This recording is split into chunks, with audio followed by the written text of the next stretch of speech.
స్వామి గారు నాకు ఇష్టమైన రచయిత, ఆరాధిస్తాను. ఇందులో ఉన్న శిల్పము, ఆయన రచనా స్వభావం నాకు ఇష్టం.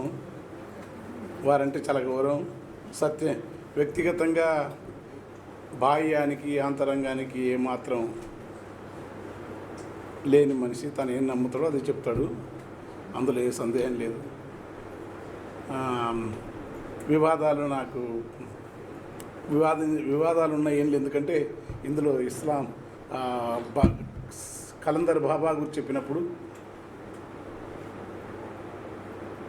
రాముని పాదుకలు చెప్పినప్పుడు, రాముడు అనేవాడు అనేక రకాల రామాయణాలు ఉన్నాయి, అనేక రకాల ప్రజల చేతుల్లో ఉన్న రాముడు వేరు ఒక కథ ఈ చర్చ ఎప్పటికి ఉన్నది. కట్టమంచి రామలింగారెడ్డి గారు జనమంచి సుబ్రహ్మణ్య కవి చెప్పిన చర్చల కంటే ముందే రంగనాథ రామాయణంలో ప్రశ్నించిన రాముడు వేరు అంటే రకరకాల రాముడి గురించి, రాముడు ఆకలి రా కాదా, బుద్ధ భగవాను లాంటి ఒక మహత్తర సౌందర్యరు ఆత్మరాముడు, వేమన రాముడు వేరు, కబీర్ రాముడు వేరు, తులసిదాస్ రాముడు వేరు, ప్రజలలో ఓరల్ ట్రెడిషన్లో పాడబడుతున్న రాముడు వేరు, లిపిలేని కాలంలో నరుడు వానరుడుగా పరిణామం చెందే క్రమంలో సమాజం ఒక కుటుంబ వ్యవస్థ కోసం, ఒక నాగరిక సమాజం కోసం, వ్యవసాయం కోసం ఉన్న రామకథ అనాదిగా సాగుతూనే ఉంది. ఆ కథకు అంతం లేదు. ఆ ఉత్తర్ను దర్శించిన రాముడు కూడా నిర్వికార ఆత్మరాముడు కావచ్చు. అలాంటి రాముడిని దర్శింపజేసి మనకు జ్ఞానం ఇచ్చినాడు. ఆ వివాదాల్లోకి పోయేటంత స్థాయి కానీ పరిణతి కానీ నాకు లేదు. ఎందుకంటే ప్రతి గొప్ప నవల మీద ఏదైనా చర్చ అవుతుందంటే ఆ నవలలో చాలా సారవంతంగా, ఆయన కొత్త నవలు రాస్తే చర్చ అవుతుంది కనుక ఇది గొప్ప నవలు అని చెప్పలేము. ఆయన తెలుగు నవలా శిల్పంలో అగ్రశ్రేణి రచయితల కొద్ది మందిలో స్వామి గారు ఒకరు కనుక వారి ఈ నవల కొత్తదా వారి రాసిందని చెప్పలేము. ఎందుకంటే సంస్కారం మీద కన్నడ సంస్కారం మీద చర్చ అయింది, అనేక నవల మీద భైరప్ప నవల మీద చర్చ అయినాయి, కుమారగౌరి ఒకటి ఆ నవల్లో చాలా చర్చలనే కనుక ఇవాళ ఈయన వివాదాల మీద చర్చ అవుతుంటే ఆ నవలలో చాలా గొప్ప విషయం ఉందని అర్థం. ఆ నవల్లో చాలా అభిప్రాయం, ఏదన్నా మాట్లాడుతుంటే ఈ సమాజం చైతన్యవంతంగా ఉందని అవసరం. ఆ చైతన్యవంతమైన సమాజాన్ని, అది వ్యక్తిగతమైన ద్వేషం కూడా స్వామిని తెలిసిన వాళ్ళు, స్వామి గారిని తెలిసిన వాళ్ళు ఎవరు వ్యక్తిగతంగా తీసుకోరు. ఈ నవల 30 ఏళ్ల కింద కనుక వస్తే అప్పుడు ఇంత చర్చ కాకుండేది.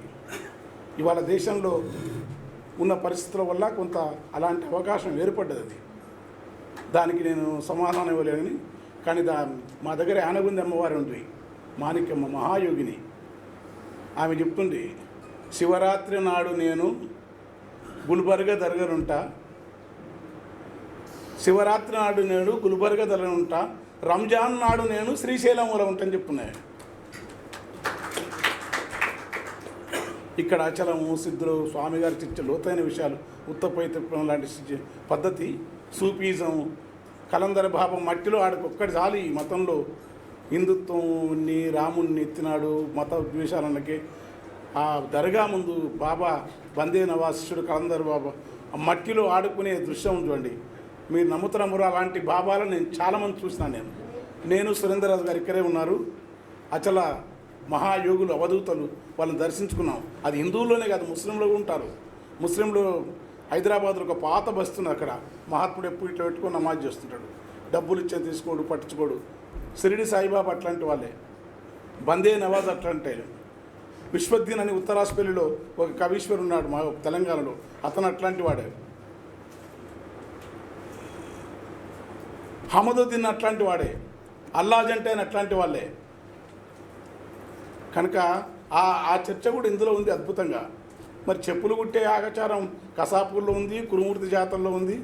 అది దళితులకు వచ్చినప్పుడు చెప్పులు ఇవ్వడం వల్ల వీళ్ళకి హక్కేందన్నప్పుడు దాన్ని కొద్దిగా గ్లామరైజ్ చేసి రాసి ఉంటారో, లేకుంటే నిజం కూడా మనకు ఆధ్యాత్మిక సాధన పరికరాలు వేరునే అన్నాడు.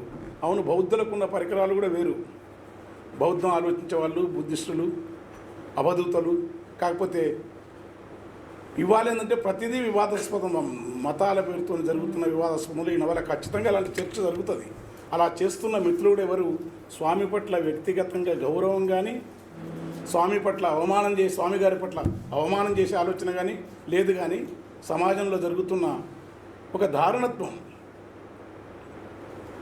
ఒక అమానుషత్వం, అది ఖచ్చితంగా చరిత్రే జరుగుతున్నప్పుడు ఈ నవల చర్చ జరుగుతుంది.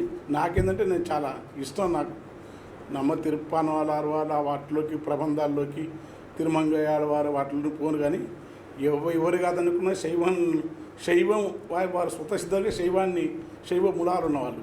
కానీ 1160 రామానుజాచార్యుడు తెచ్చుకున్న వైష్ణవం ఖచ్చితంగా అష్టాచర్య మంత్రాన్ని అందరికీ ఇవ్వటమే కాకుండా ఇవాళ అంటరాని వాడలో కూడా కొంత అక్షర జ్ఞానము చైతన్యం ఉందంటే ఆ ట్రెడిషనే కారణం. రామానుజ తర్వాత ప్రతి మతం, బౌద్ధ మతం కూడా పాలకపక్షం చేతిలో కనుక మతం ఎట్లనవుతుంది. మతమే కాదు, కమ్యూనిజమే పాలకపక్షం అయినాక ఎట్లయితుందని చర్చ ఉంది. మతమే కాదు, వాజ్పేయి లాంటి వాళ్ళు ఒక్క సీటు ఉంటే ప్రజాస్వామ్యమైన ధర్మాన్ని, విశ్వాసాన్ని, తనకు వారసత్వం వచ్చిన నైతిక విలువలను, జాతీయోద్యమం సాధించిన దీన్ దయాళ్, శ్యామ్ ప్రసాద్ ముఖర్జీ లాంటి వాళ్ళ ఒక ఆనాటి వారసత్వం తను ఈ ప్రజాస్వామ్యం విలువల కోసం ఒక్క సీటు నేను కొనలేక కాదు, కొనను, ప్రజాస్వామ్యంలో ప్రతిపక్షం ఉండాలని చెప్పినంత విలువలను పాటించినారు. కానీ వాళ్ళ ఆ పరిస్థితి ఏ పార్టీలో లేదు. సుందరయ్య గారు లాంటి వాళ్ళు సమాజంలో ఏదైనా సరే ఒక ఆధిపత్యానికి వ్యతిరేకంగా జరిగేది మళ్ళీ ఇన్స్టిట్యూషన్లు అయినాక అది ఖచ్చితంగా మతాలుగా జరిగింది. అది బౌద్ధం కానీ జైనం కానీ. కాకపోతే ఈ చర్చ జరుగుతున్నప్పుడు నాకేంటంటే ఈ నవల వారి శిల్పం ఒక భైరప్పకి ఎంత అందమైన గృహభంగం చదివితే మనం ఎట్లా ఫీల్ అవుతామో, ఎంత గొప్ప శిల్పం వారిది. రాముడు ఇలాంటి మీ రాజ్యం ఇలాంటి ఉత్తప్రాయణ ఆయన చెప్పే శిల్పం ఒక రచయితను ఎట్లా అంచనా కడుతుంటే ఆయన శిల్పం కానీ ఆయన తీసుకుంటే కంటెంట్ ఆయన భావాలతో నీకు విభేదం ఉండొచ్చు. కానీ చలాన్ని అంగీకరిస్తామా? చలం ఎప్పుడు సార్వత్రిక ప్రపంచంలో చలానికి మించిన రచయిత ఎవరైనా లేరని ఒప్పుకుంటారు. చలం భావాలన్నీ అందరికి ఇష్టమవుతాయా? తెలుగు సమాజానికి సృష్టించిన అరుదైన మహారచయిత స్వామి గారు. తర్వాత తానేమంటుండో ఆయన కొన్ని ఆధ్యాత్మిక సాధనా పద్ధతులు ఉన్నాయి, నాకు సాధనా పద్ధతులు ఉన్నాయి. నా పద్ధతులు నాకైతే నాకు నీవెంత రాముడు ఎంత ఇష్టం, అల్లా అంతే ఇష్టం, క్రీస్తు అంతే ఇష్టం, వర్ధమాన మహావీరుడు అంతే ఇష్టం, బుద్ధ భగవానుడు అంతే ఇష్టం. బుద్ధ భగవానుడు అని మనం అన్నప్పుడు ఈ దేశంలో ఇప్పుడు వ్యవస్థీకృతంగా ఒక విద్వేషాన్ని రెచ్చగొడుతున్న వాళ్ళు శివానందమూర్తి లాంటి యోగి బుద్ధుణ్ణి ఎక్కడైనా రచనలు మొత్తం ఆయన రచనలోని బుద్ధ భగవానుడు అని అంటాడు. కానీ చాలా చోట్ల అదే ఆయన పేరుతో ఉన్నవాళ్ళు బుద్ధుని విగ్రహాలను, బుద్ధుని బోధనను, బౌద్ధం అనే పేరుంటే దాడులు చేస్తూ ఉన్నారు. కనుక ఈ విద్వేష వాతావరణం అనేది మానవ సమాజానికి మనిషిలో ఉన్న క్రూరత్వం. ఆయన అన్ని చోట్ల ఉంటాడు. మనిషికి నువ్వు ఆ రాజ్యం మీరే ఆ నవలలో కూడా చిన్నప్పుడు వాడు తూనిగలకు ముందు కూర్చుంటాడు. మానవ ప్రవృత్తిలో ఉన్న క్రౌర్యం, అమానుషత్వం, క్రూరత్వం ఈ నవలలో నల్ల ప్రజ మొదలుకొని భార్యను ఎత్తుకపోతే నల్ల ప్రజ ఎత్తుకపోతే సుమిత్రని ఆమె వస్తే నీవు సిగ్గు లేదు, నీవు రాని, ఆమె తప్పు లేదు, రోజు అనుష్ఠానమే, రోజు గాయత్రుపాసకుడే, రోజు సనాతన ధర్మమే. కానీ ఒక స్త్రీ ఎత్ర నార్యస్తు పూజ్యంతే రమంతెత్ర దేవత నమ్మేవాడే. కానీ ఎవడో భార్యను ఎత్తుకపోతే కాపాడుకోవాల్సిన ధర్మం నీకు లేకుండా మళ్ళీ ఆమె తిరిగి వస్తే ఆమె పట్ల నీవు నీ ముఖం చూపొద్దు, నా పిల్లలు అవమానం అవుతారు, అపవిత్రమవుతారు, ఆమె ఏం తప్పిదరు కదా అక్కడ అని ఎల్లబెట్టే కర్కోటకత్వాన్ని కూడా నవలలో చూడగలం. ఇది ఏ సనాతన ఇదాంటి ఉన్మాదాన్ని అంటే ఒక రకంగా ఈ దేశంలో మతం పేరా, సంస్కృతి పేరా, ఆధిపత్యం పేరా మానవ ప్రవృత్తిలోని వికార లక్షణాలన్నింటినీ ఎండగడుతున్నది కనపడుతుంది. ఎక్కడైనా సరే గుర్తుపెట్టుకోండి. అంత గొప్ప రచన. దానికి ఏంటంటే ఇక మన వాళ్ళు కొందరు మాట్లాడే వాళ్ళు మాట్లాడే వాళ్ళే, కానీ ఎందుకు మాట్లాడాలి? అంత గొప్ప రచన ఇది. ఏం మాట్లాడకుండా ఓహో అంటే 4 రోజులు పెడతారు, మోస్తారు.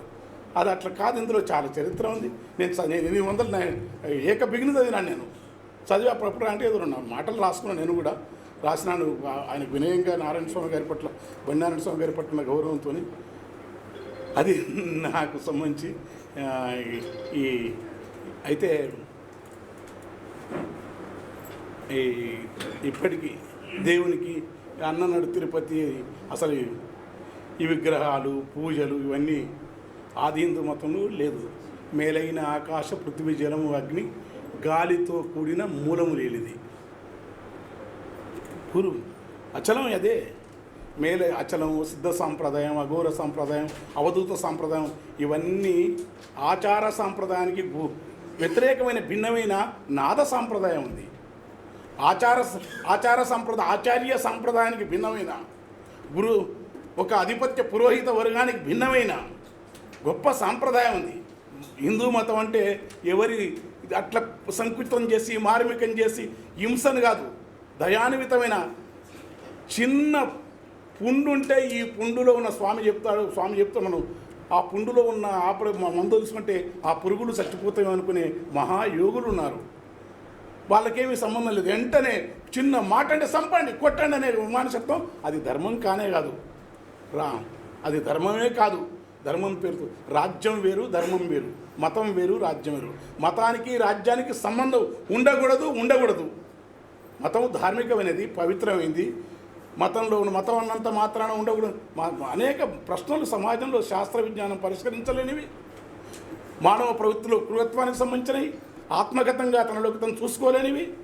సాలినికి అన్నం పెట్టిన 11 మందిని కాల్చి ఉరేయమంటే సాలిని వేసినప్పుడు ఆత్మజ్ఞానం ఎక్కడ పోతాం? కమ్యూనిస్టుకు ఆత్మజ్ఞానం ఉండాలి. అట్లాంటి ప్రశ్నలు కూడా వీళ్ళు చాలా కమ్యూనిస్టులు చేస్తారు. అట్లా ప్రజాకోర్టు చిన్న పిల్లగాడు అన్న వాడు 60 ఏళ్ళ అన్న అంటే అన్న అనకూడదు కదా అనే వివేకం లేదు. ఇది చెప్పకంటే కావాలని కాదు, మానవ అజ్ఞానం పారుతూనే ఉంటుంది. అట్లా మతాలలో పారుతూనే ఉంటుంది. కన్న కొడుకుల కన్న మిన్నగా కక్కడిని తాను ఆదరించెను. సొంత కొడుకులు మఠాది వీర ఆ సిద్ధుని ముస్లింని ఎందుకు పక్క తీసుకుంటూ ఉన్నారు? ముస్లిం ప్రభువులంతా నువ్వు నవాబు, కడప నవాబు కాదని నువ్వు పోయి వాళ్ళ దగ్గర బ్రహ్మంగారి దగ్గర ఉంటావు అంటారు. కానీ అది ఈ దేశంలో ఉన్న పద్ధతి. అది ముకుందూరు స్వామి కన్నడ కృష్ణశాస్త్రి, బలిజర కృష్ణశాస్త్రి రాసినాడు పుస్తకం, మీరు చదవండి. ఆయన ఏ క్యాస్ట్ కింది వరకు అట్టడి వరకు వాళ్ళు కన్నడ సాహిత్య పరిషత్ వాళ్ళు పెద్ద అంటే ఈ మధ్య జరిగింది, పాతకాలం కాదు. మీరు దర్శనాల మీద మాట్లాడాలి, పిలువండి అని పిలిస్తే వారికి చదువు రాదు అంటారా అనుకున్నాం. కింద యోగి ఎక్కువ ఉంటాడో తెలియదైనా మీరు మాట్లాడాలంటే ముకుందూరు స్వామి వచ్చి ఈయన కృష్ణశాస్త్రి గారు మహాపండితు బాధపడుతుంటారు. వాళ్ళ ఇంటికి పోయినాను, పోయి అడిగినాను ఇది కరెక్టే కాదని. బాధపడుతుంటే ఆయన బాధపడుతుంటే ఏంది నాయన బాధపడుతున్నాం, ఎందుకంటే వాళ్ళు కన్నడ సాహిత్య పరిషత్ వాళ్ళు మీరు మా గురువు అని చెప్పి మీతోని దర్శనాల మీద మాట్లాడదా, ఈ సాంఖ్యం వీటన్నిటి మీద మాట్లాడుతుండు, నాకేమో మీరు చదువుకోలేదు బాధపడుతూ ఉంటాడు. అప్పుడు ఆయన నవ్వి కాదు నాయన వాళ్ళు పిలిచినారు, మనం పోదాం, మనకు దర్శనాలు, బ్రహ్మసూత్రాలు, వైదిక వేదాలు ఇవన్నీ తెలియదని చెప్తాం, తెలిసినట్టు ఎందుకు చెప్పాలంటాడు. అదే కదా తెలియాలని చెప్తే అయిపోతుంది అంటాడు. అట్లా అలాంటి మహాత్ముడు అయిపోయిన ఏం మాట్లాడినంత వేరు, నిజంగానే మాట్లాడింది ఏంటండి. కనుక ఈ దేశంలో బహుజన కులాల నుంచి కింది కులాల నుంచి అది హిందూ మతమా బౌద్ధం, మీరు మహావీరుడు లేకుండా, బుద్ధుడు లేకుండా, సాంఖ్యం లేకుండా, అమనస్కం లేకుండా, ఆచరణ లేకుండా ఈ హిందూ మతంలో మహోన్నతమైన భావాలే ఉన్న మిగిలినవంటే మిగిలవు. కానీ అది కాకుండా శంభుకుని చంపిండు, ధర్మరక్షణ కొట్టిండు. ఈ ప్రవక్త చెప్పు రక్తం వేస్తే తల తెగిపోతుంటే సుయ్యున్న రక్త పేగులు పొట్ట చించి, ఈ మాటలు ఎవరైనా మాట్లాడవచ్చా? భగవంతుడు మాట్లాడు. మానవుడు క్రూరుడు ఎవడైనా చేస్తాడు. మానవుడు క్రూరులు అండి, చేస్తారు, చంపుకుంటారు. కానీ నీవే పొట్ట చించితే పేగులు వస్తూ ఉంటే, ఆ రక్తం పొంగుతూ ఉంటే ఇదేక్కడి భాష? ఏం ఉన్మాదం ఇది? కనుక ఖచ్చితంగా ఇలాంటి నవలల ద్వారానే ఉన్మాదాన్ని, అజ్ఞానాన్ని, మౌఢ్యాన్ని ఎదిరించగలము. ఖచ్చితంగా ఇలాంటి నవల్లో జరగాల. మొత్తం రాముడు కాదనుకో, రాముడు ఎవరి పేటెంట్ చెప్పిండా మీకన్నా? భాష లేని కాలంలో, లిపి లేని కాలంలో రాసి తమకు లేఖ రాయొచ్చు కదా. రాముడు భాష ఉంటే రాయలేకపోయి పాడతారు గ్రామాల్లో. జానకమ్మను చూసినానయ్యా ఓ రామయ్యా, జాడ తెలువక తిరిగినానయ్యా, ఎంత వెతికిన కానరాదయ్యా, ఆయమ్మ జాడ ఎడనేనని తిరిగినానయ్యా. అంతలో నీ పాదములను ఆత్మలోనే దలచినంతనే, చింతనున్న చెట్టు కింద చింత చేసును ఎదయ్యా. జానకమ్మను చిన్న ముద్ర రాసి చెప్తే నమ్మడు, ముద్ర ఇస్తాడు. భాష లేని కాలంలో జరిగిన ఘటనలు, లేకుంటే బౌద్ధం వల్ల వచ్చిన బుద్ధ భగవాను ఎప్పుడైతే మీరు కాదని అని రాసుకోండి. దయ, కరుణ, జాలి, సత్యం, ఆత్మావతి, సర్వభూనాన్ని ఒరులేవి నీ కునరించితే ఇతరులకు నీవని చేయకూడదంటే, నోరు నూడంగారి కీర్తనుడు లేని శివుని పూజించాడేమని పోతనామత్తుడు దయయు సత్యంబు, దయా సత్యం ఎవడైతుంటాడో వాడు పుడితే ఎందుకంటాడు పోతనామాత్రుడు. కలడందురు దీనుడైన కలడందురు భక్తపాన గలముల పాలుడు కలడందురు అన్నించిన కలండి అన్నవాడు కలడో లేడని ఆయననే వెళ్ళి కూర్చున్నాడు. ఎందుకు బాధ మీకు? శంకరాచార్యుడు నాస్తికం అనే పుస్తకం శంకరు నాస్తికాన్ని ఉందా లేదని కాదు, ఉండి లేనటువంటి కబీరు, నామదేవ్, తుకారాం, అల్లమాప, బక్కమాదేవి, దాసమయ్య, ముకుందు, మహోన్నతమ వీళ్ళందరి పరంపర ఒకటి ఉంది. ఆ పరంపరను ఈ చరిత్రలో ఆ కడపటి యుద్ధం దగ్గర అలియ రామరాయలు, సదాశివరాయలు అది తీసుకొని రాసినాడు. దాంట్లో ఖచ్చితంగా ముస్లిం మతం వేరు, ముస్లిం ఛాందసత్వం వేరు, అరబ్ జిమ్మ ఉరిశిక్షలు వేరు, మరణశిక్షలు వేరు. ఇక్కడ మానవుడు ఏదన్నా కానీ హిందూ ధర్మమా, ముస్లిం ధర్మమా, హిందవ ధర్మమా, నీవు బతుకు ఇతరులు బతుక, నీవు జాలి ఉండని, దయ ఉండని, సత్యం ఉండని, మానవత్వం ఉండని. కమ్యూనిజం మానవుడి ప్రయాణం క్రూరత్వం నుంచి బయటపడి ఎంత క్రౌర్యమని చలం ఏడ్చి రమణ మహర్షి దగ్గర పోయి కూర్చున్నట్టు ఏడ్చుకుంటే మనమంతా మనసున్న రచయితలు ఈ ప్రపంచంలో అన్ని ఆధిపత్యాలు, అన్ని క్రౌర్యాల నుంచి చలం లేక ఏడ్చుకుంటా రచనలు మునిగిపోవాలి, రచనలు చర్చలు చేయాలని వ్యక్తిగత దేశంతో ఉండదు.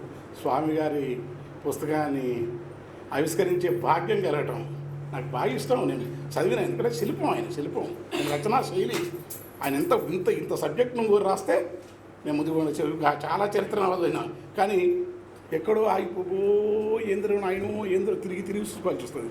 ఎక్కడ ఎంత సింపుల్గా పండితుడు, యోగికి జ్ఞానం వస్తే మౌనాన్ని ఆశ్రయించినట్టు, పాండిత్యం ఎక్కువైతే సులువుగా రాసినట్టు, చలం నేను చదువుకుంటే ఇంకెంత బాగా రాయగలని చలం తపన పడ్డట్టు చదివి అనేక సాధికారికమైన ప్రామాణిక విమర్శలు రాయగలిగిన స్వామి గారు ఇంత సులువుగా, ఇంత పామరత్వంతో, ఇంత గొప్పగా, ఇంత కళాత్మకంగా, ఇంత ఒక ప్రబంధం భారతం ఎవరికి ఎట్లా కనపడుతుందో ఈ నవల చదువుతుంటే భాషాపరంగా, శైలిపరంగా, సంఘటనలు, ఘటనా వైచిత్రి, భావం, ఊహ, ఘటనా వైచిత్రి, వక్రత మనం రాసుకున్నవే అవన్నీ వారు ఎందుకు యాదుకుండి ఉంటాయో చదివి ఉంటారు. కానీ వాళ్ళ రచనా శిల్పం గొప్పది. ఇది సాహిత్య లోకంలో గొప్ప పుస్తకం.